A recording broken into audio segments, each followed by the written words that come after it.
The final weekend of summer is here. Students and teachers are going back to school. It is quite a challenge to pull off, especially for Palm Beach County. The district has 189,000 students. A massive undertaking. So I checked in with the police chief and the superintendent to talk about everything from security to cell phones.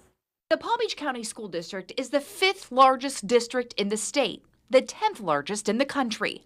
We had a really strong school year this past year, so we want to keep that positive momentum and keep moving to where all students are reaching their highest potential. Superintendent Mike Burke has led the A-rated district since 2021. Sitting down this year, he talks safety always being a top priority and building on last year's success. And then last year, we also had a heavy focus on early literacy. And I want to build upon that success. We had a lot of focus on phonics and how we teach reading to young students, and that was paying good dividends, so we're going to keep that up. And I'm also excited about we're in year 2 of our transition to kindergarten program. A hot topic around the country and South Florida is how to handle cell phone use in schools.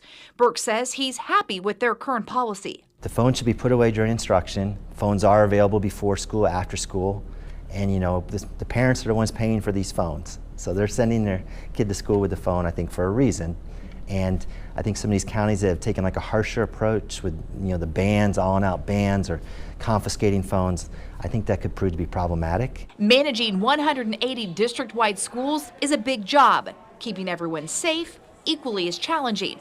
School District Police Chief Sarah Mooney says right now she's working to be fully staffed for day one. We are continuing to hire.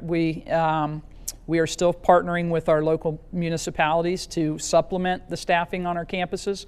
We definitely have a minimum of at least one officer on every campus. After the tragedy at Marjory Stoneman Douglas High School in 2018, the state rolled out a program called Fortify FL. It's an app that's still widely used to report threats or concerns. Fortify Florida app is probably one of our best reporting mechanisms for students or staff, or anybody for that matter, to report either anonymously.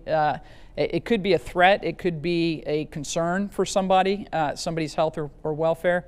It's given us the opportunity to do some intervention with some students that maybe another student was concerned about. Another evolving conversation in the department, artificial intelligence. Any of the technology in what we're doing day in and day out, it changes very rapidly.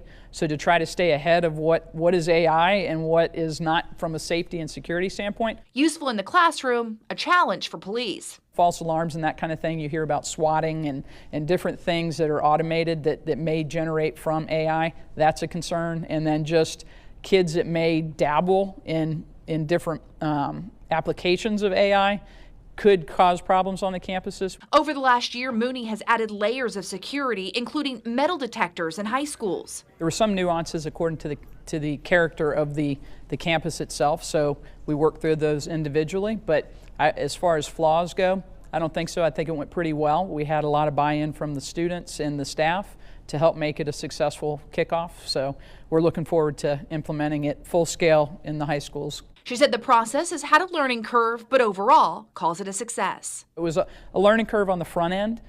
We did not find any firearms. We did not confiscate weapons as a result of using the metal detectors, but it was good because we were able to kind of do like an information piece with that so that students and parents would kind of maybe think about, do I have something in my backpack I shouldn't have? And every high school in Palm Beach County now has a metal detector. In fact, the district will be helping Broward County launch their metal detector system. On the Treasure Coast, Martin, St. Lucie, and Okeechobee do not have any. In Indian River County, Vero Beach and Sebastian River High Schools do have them.